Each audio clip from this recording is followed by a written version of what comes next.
بسم اللہ الرحمن الرحیم۔ السلام علیکم ورحمۃ اللہ وبرکاتہ۔ جب پروردگار عالم نے ارادہ کیا کہ انسان کو خلق کیا جائے تو سب سے پہلے خلق ہونے والے انسان کو پروردگار عالم نے نبی بنا کے اور ہادی بنا کے خلق کیا۔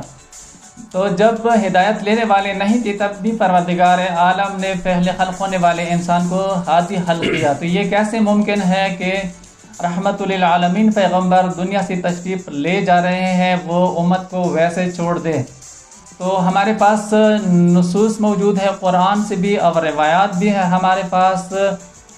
امیر المؤمنین کے ولایت پہ پھر ان کے بعد ائمہ معصومین کا سلسلہ جاری رہا یہاں تک کہ ہمارے امام عصر تک علیہ السلام۔ تو جب امام عصر پردہ غیب میں تشریف لے جا رہے ہیں چونکہ یہ بھی رحمت للعالمین کا نواسہ ہے، آیا وہی سوال ادھر بھی ہم دہرا سکتے ہیں کہ امام نے اس امت کو ویسے چھوڑ دیا یا کچھ پروگرام بنا کے خود پردہ غیب میں تشریف لے گئے؟ اس پہ ہم نے گفتگو کی ہے، مختلف قسم کے روایات آغا صاحب نے ذکر کیے ہیں۔ آج دوبارہ اس گفتگو کو ہم آگے بڑھائیں گے۔ ہم نے دوبارہ آغا صاحب کو دعوت دی ہے۔ آغا صاحب آپ کا بہت بہت شکریہ کہ آپ نے ہمیں وقت دیا۔ بہت بہت شکریہ۔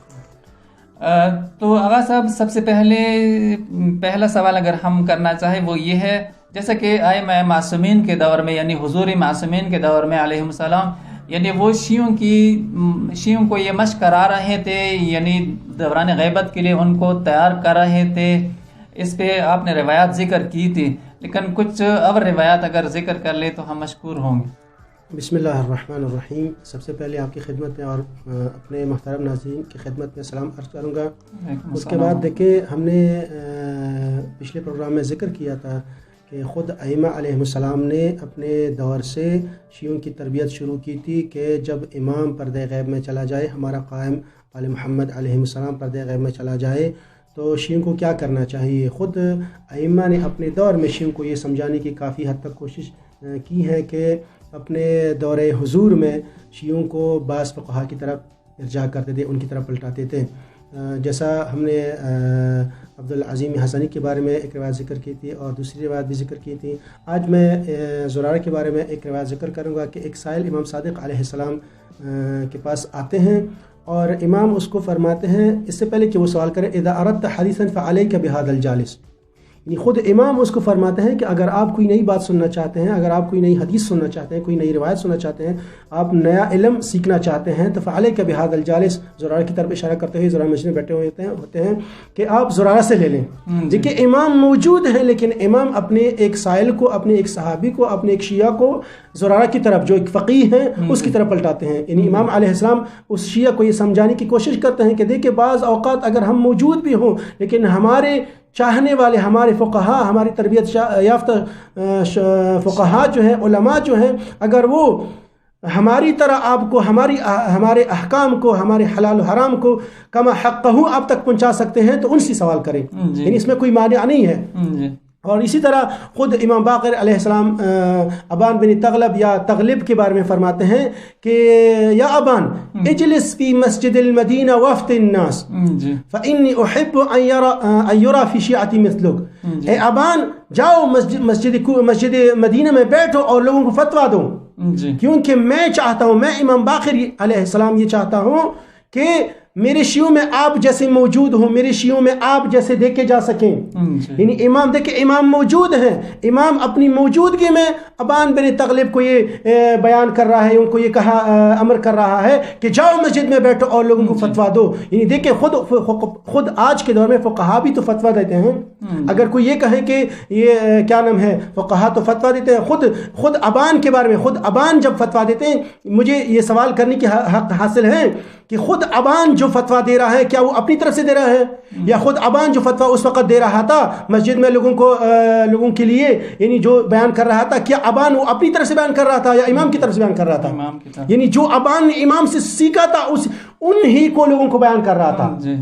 آج کے دور میں اگر ہم فقہا کی بات کرتے ہیں تو فقہا بھی روایات کو لے کر، آیات قرآنی کو لے کر، احکام الہیہ کو لے کر، احکام امام باقر علیہ السلام، امام صادق علیہ السلام کو لے کر لوگوں تک پہنچانے کی کوشش کرتے ہیں۔ بعض لوگ یہ سوال کر رہے ہیں اور یہ جواب دے کے اپنے آپ کو یعنی اپنی جان چھڑوا رہے ہیں کہ ہم تقلید کر رہے ہیں صحیح، لیکن تقلید ہم معصوم کی کر رہے ہیں، غیر معصوم کی غیر معصوم کی نہیں کر رہے ہیں.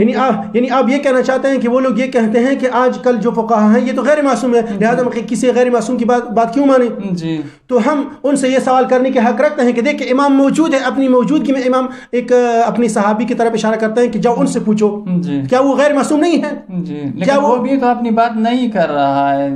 وہ اپنی بات نہیں کر رہی. آپ یہ کہتے ہیں کہ وہ جو امام جس کی طرف اس کو پلٹا رہا ہے وہ شخص امام کی بات کر رہے ہیں، تو آج کا فقیہ امام کی بات نہیں کر رہا.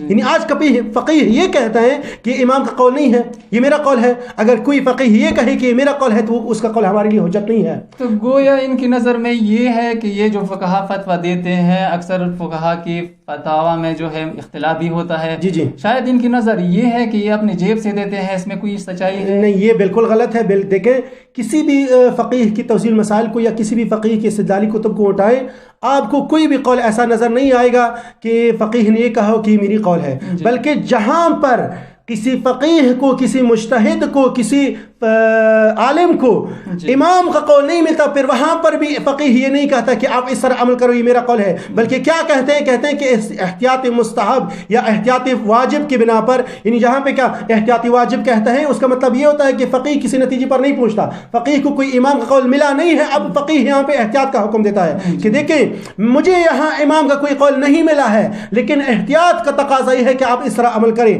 اور اس پہ فقیہ آپ کو اجازت بھی دیتا ہے، اگر کسی اور فقیہ نے امام کی قول سے استنباط کیا ہے تو آپ اس کی طرف رجوع کر سکتے ہیں. یعنی کوئی بھی فقیہ یہ نہیں کہتا کہ جو اس نے حکم شرعیہ کو استنباط کیا ہے، استخراج کیا ہے، وہ یہ نہیں کہتا کہ یہ میرا حکم ہے، بلکہ یہ کہتا ہے کہ امام علیہ السلام، امام صادق علیہ السلام یا امام باقر علیہ السلام کے بتائے ہوئے روایات سے یا ان کے کہے ہوئے کلام سے ہم نے یہ استنباط کیا ہے.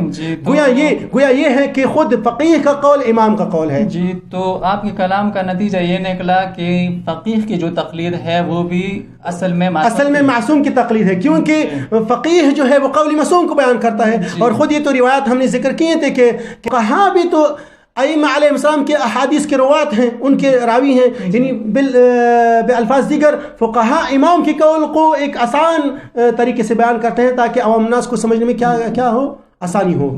جی تو کوئی اور نمونہ امام کے دور کا؟ جی بالکل. یہ ایک روایت اور بھی ہے خود اسی ابان بن تغلب کے بارے میں. یہ امام صادق علیہ السلام مسلم بن ابی حیہ کو فرماتے ہیں کہ ائت ابان بن تغلب فانه قد سمع مني حديثا كثيرا فرويه ما فما روى لك فرويه مني. یعنی آپ خود دیکھیں امام کے پاس آیا ہے، اب امام اس کو کیا کہتے ہیں کہ آپ ابان بن تغلب کے پاس جاؤ. دیکھیں ہونا تو یہ چاہیے تھا، اگر کسی غیر معصوم سے دین لینا فرض کرے جائز نہ ہوتا، اور وہ بھی کسی ایسے شخصیت سے نہیں یا کسی ایسے شخص سے نہیں کہ جو دین میں جاہل ہو، بلکہ خود امام کا تربیت یافتہ شدہ ہو. اگر ایسی شخصیت کی طرف رجوع کرنا فرض کرے جائز نہ ہوتا تو خود امام کیوں فرما رہے کہ مسلم بن ابی حیہ کو کہ جاؤ ابان بن تغلب سے، اور جو وہ کہیں وہ میرا کہا ہوا ہے. آپ ڈائریکٹ یعنی ابان جو کہیں آپ ڈائریکٹ یہ کہہ سکتے کہ امام صادق علیہ السلام نے کہا ہے. خود فقیہ بھی یہی، خود فقیہ کے بارے میں یہی ہے. اور یہاں پہ میں ایک بات کہوں دیکھیں وہ لوگ جو نعوذ باللہ مربق ولایت فقیہ کے نعرے لگاتے ہیں یا مربق فقہا، مجھے تعجب ہو رہا ہے، یہ لوگ دین کے دشمن ہیں اور یہ لوگ ائمہ معصومین علیہ السلام کے دشمن ہیں. کیوں یہ دین کے دشمن ہیں اور یہ کیوں ائمہ معصومین علیہ السلام کے دشمن ہیں؟ اس لیے کہ خود امام اپنی شیعوں کو اپنے زمانے میں اپنے چاہنے والوں کو یہ کہا کرتے ہیں کہ دیکھو فلاں فقیہ کی طرف رجوع کرو، فلاں مثلا سرار کی طرف رجوع کرو. امام کی بات نہیں مان رہے ہیں، اصل میں یہ لوگ امام کی بات نہیں مان رہے ہیں. یعنی یہ دیکھیں خود فقیہ کے بارے میں ہم نے کہا تھا کہ فقیہ یعنی وہ شخص جو علم رکھتا ہو، دین کی سمجھ رکھتا ہو. اب یہ لوگ جو لوگوں کو فقہا سے دور کرتے ہیں یا ان کو فقہا کی طرف سے فقہا کی طرف رجوع کرنے سے منع کرتے ہیں، یہ دراصل دین کے دشمن ہیں. یہ دراصل امام صادق علیہ السلام کی دشمن ہے کہ امام صادق علیہ السلام اپنے شیعوں کو تو کہا کرتے ہیں کہ فلاں کی طرف فلاں فقیہ کی طرف رجوع کرو، لیکن یہ لوگ کہتے ہیں کہ نہیں فقہا سے دین نہ لو، فقہا سے فقہا کی ہم تقلید نہیں کرتے. یہ دراصل اسلام کے دشمن ہیں، یہ دراصل تشیع کے دشمن ہے، یہ دراصل دشمنان اسلام کے ایجنٹ ہے. جی اصل امام کی بھی مخالف ہے، امام کی بھی مخالف. امام ترغیب دے رہے ہیں کہ فلان سے حکم لے لو، یہ کہہ رہے ہیں کہ نہ لو. یعنی بالفاظ دیگر آسان الفاظ میں یہ کہوں کہ امام لوگوں کو یہ سمجھانے کی کوشش کر رہے ہیں کہ دیکھیں جب ہم